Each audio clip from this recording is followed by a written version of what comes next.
එළියට ගන්නවා. හොඳ මූල පද්ධතියක් තියෙනවා. ඊට පස්සේ අපි මේ වලෙන් තියනවා කියලා අපේ නායමිරිස් පාර්ටිය දැන් වැඩට යොරීගෙන යන්නේ. මම පැල ඉඳුවා.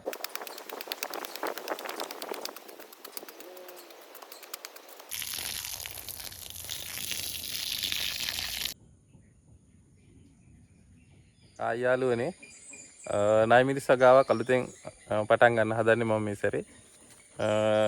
ඉතින් බිම තමයි මේ සැරේ පැල ඉඳන්නේ. අර වගා මළු වල නැතුව නිකන් බිම අඩු වියදමින් නායමිරිස් වගාවක් කරන්න යන්නේ.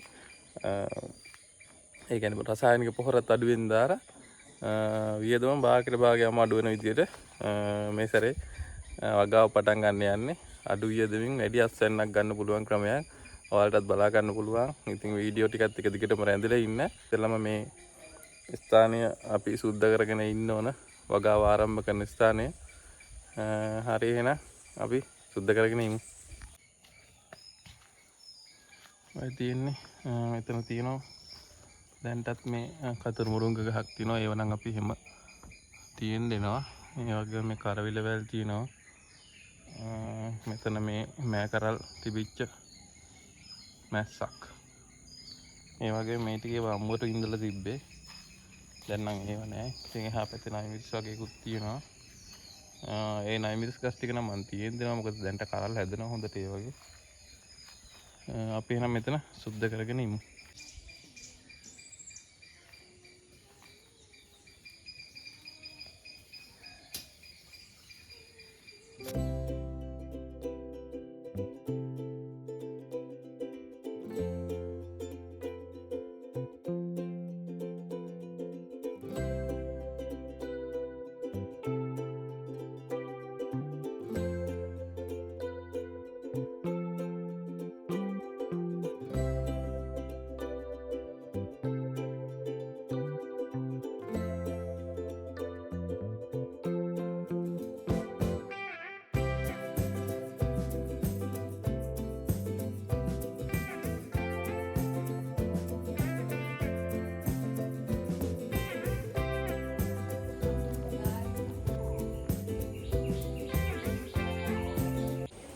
හරි දැන් මම මේ ටික සුද්ධ කරගෙන ඉවරයි. ඔයගොල්ලෝ දකින්න නැති ඉස්සෙල්ලා මහ කැලෑවක් වගේ වල් වැවිලා මොකුලත ගස් වැවිලා තිබුණේ. දැන් මම ඔක්කොම සුද්ධ කරගත්ත ගස් ටික ගලවලා වල් ටික නෙලලා සුද්ධ කරගෙන තියෙන්නේ. මේ තියෙන්නේ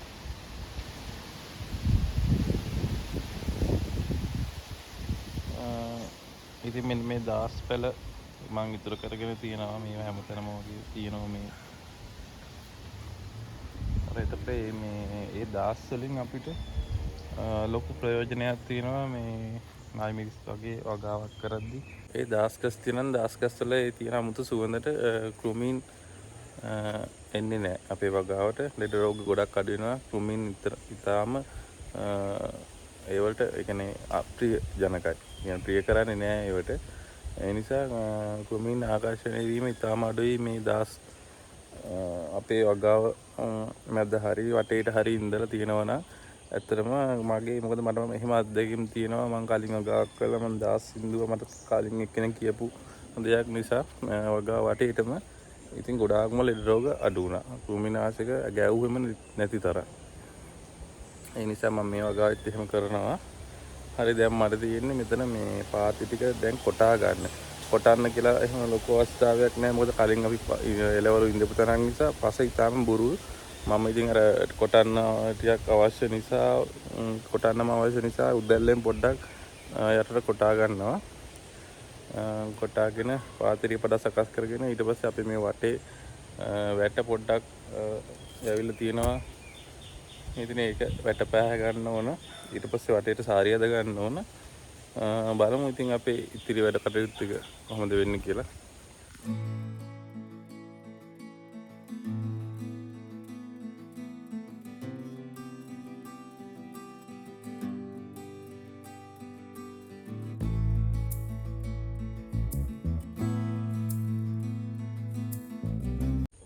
දැන් මම අර සුද්ධ කරගත්තු පාත්තියේ වලවල් කපා ගත්තා. මොකද මේ පාර අපි මිරිස් වගා කරන්නේ බිම.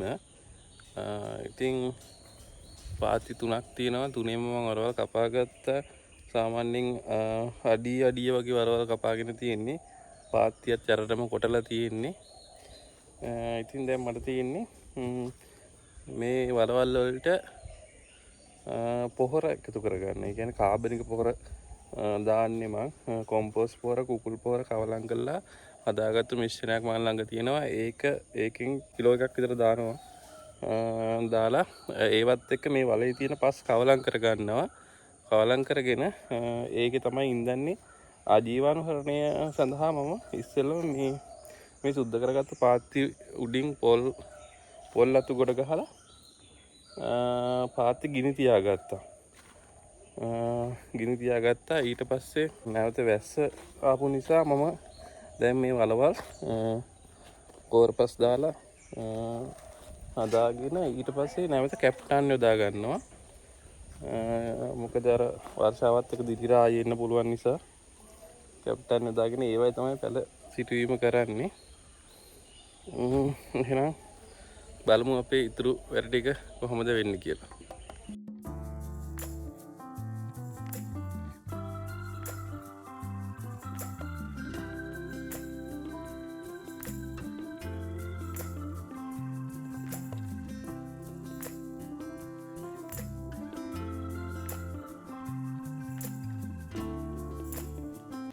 හරි ඔන්න ඒ විදිහට මම හැම වලකටම අපි පොහොර මිශ්‍රණය එකතු කරගත්තා.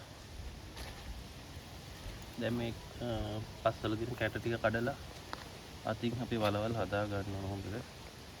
ඊට පස්සේ කැප්ටන් එකතු කරනවා මම. මේ කුකුල් පොහොර ඔයගොල්ලෝ යොදා ගන්නවා නම් අනිවාර්යයෙන්ම කුකුල් පොහොර පැරණි ඒවා මාස 6කට වැඩි පැරණි ඒවා ගන්න. එහෙම නැත්නම් කුකුල් පොහොර ටික පුච්චලා ගන්න. මොකද ඒවා දිලිලා තියෙන පුළුවන්. ඉතින් ඔන්න විදිහ තමයි අඩු වියදමින් මම මේ පාර වගාව පටන් ගන්න. මුලින් ඔයගොල්ලෝ රසායනික පොහොර යොදන්නත් පුළුවන් වලට. එහෙමනම් අපි පැලින් ගන්න සති දෙකකට කලින් රසායනික පොහොර නිල්කට නැත්නම් මේ අපේ ආරමිලා කම්ප්ලෙක්ස් පොහොර එක වලට යොදලා පසුත් එක්ක කවලම් කරලා අපිට සති දෙකක් තියලා පැලින් ගන්න පුළුවන්. මම ඉතින් රසායනික පොහොර ඉතාම අඩුවෙන් යොදාගන්නේ. ඒ නිසා ඔය විදිහට තමයි මම මේ පාර කරන්නේ. අපි එහෙනම් බලමු පැල ටික ඉඳ ගන්න හැටි. මම මේ වලවල් අතර පරතරය අඩි 2යි. ඒ කියන්නේ පේලිය අතර පරතරය අඩි 2යි.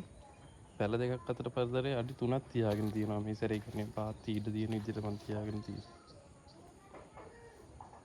ඔයගොල්ලන් පුළුවන් තරම් පැල අතර පරතරය තියාගන්න. මොකද එතකොට අර ඉන්ධන පැල සංඛ්‍යාව අඩු වුණාට අපේ අස්වැන්න වැඩි වෙනවා. පැල අතර පරතරය වැඩි වෙද්දි ගහ හොඳට ලොකුවට හැදෙනවා. රෝග අඩු වෙනවා. ගහේ හොඳට අස්වැන්න හැදෙනවා. අපි පැල ගොඩක් ඉඳුවාම පැලේට හැදෙන්නේ ඉඩ මදි නිසා ඒවට අවුලඟ අඩුවෙන් වැටෙන්නේ. එතකොට අස්වැන්න අඩුයි. ඒ වගේම ඉක්මනට රෝග බෝ වෙනවා. ඒ නිසා හොඳට පුළුවන් තරම් පරතරය තියාගෙන ඉඳ ගන්න.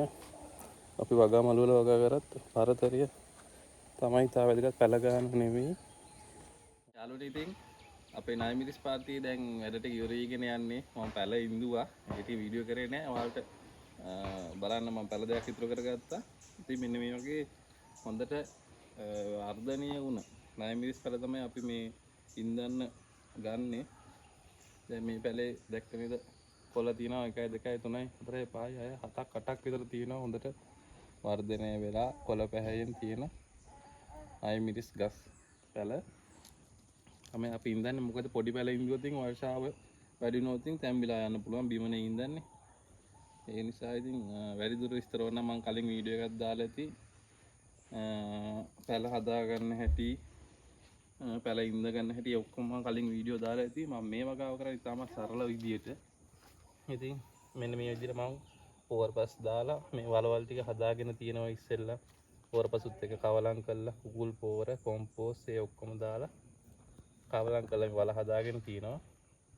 ඊට පස්සේ අපි මැදින් මෙන්න මේ විදිහට මේ පැලේ තියන්න අතින් මෙහෙම වල පොඩ්ඩක් හදා ගන්නවා.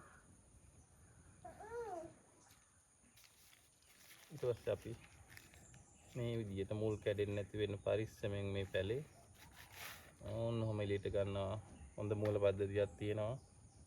ඊට පස්සේ අපි මේ වලෙන් තියනවා කියලා පස්සා ගන්නවා. මේ විදිහ තමයි ඉඳගන්නේ. හරි සරලයි. වැඩි වැඩ අවශ්‍ය නැහැ.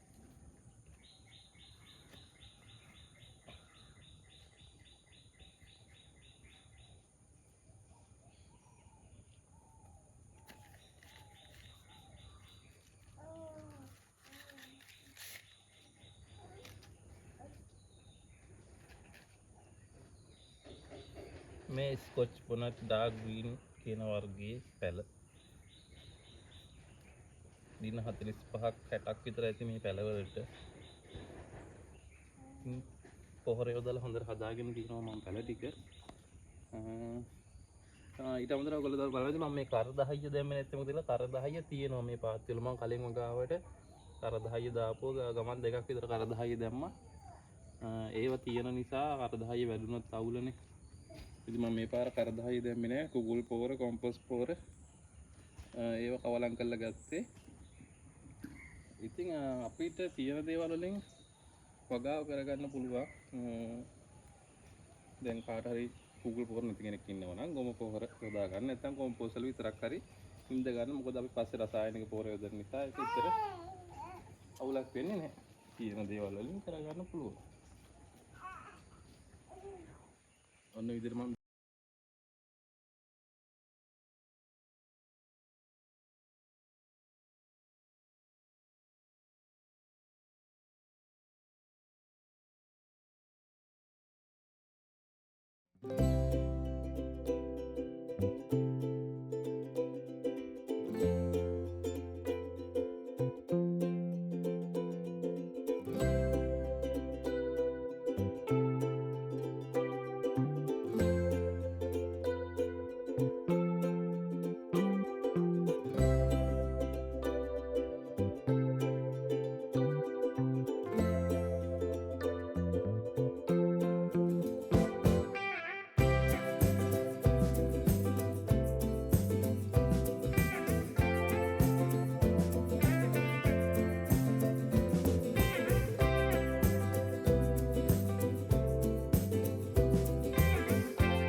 ලැබුණට මේ අවුව වැටෙන වෙලාවට සැර අවුවක් වැටෙන්නේ. මේ වැඩිපුර පස්ස මේ තියෙන ඒවා අපි පැලේ ලොකු වර්ධනය වෙනකොට ඒවා පැලේ මුලට අපි එකතු කර ඒ කියන්නේ ගොඩ ගහ ගන්න ඕනේ. මුලට එකතු කරන්න ඕනේ. ඒ නිසා මේ වැඩි පස්ස අපි දැන්ට ඔය විදිහටම තියෙන දෙනවා. ඊට පස්සේ තව තියෙනවා මට මේ සාරි මං ඇදගෙන තියෙනවා. සාරි එක එක ඇදගෙන තියෙන අනිවාර්යයෙන්ම සාරි දෙක ඇද ගන්නවා. තව වටයක් සාරි යන්න ඕන. නිසා දැන්ට සාරි ඉවරයි. සාරි ටිකක් හොයාගෙන ඉල්ලා තව ටිකක් ඕක උඩට ඇද ගන්න ඕන.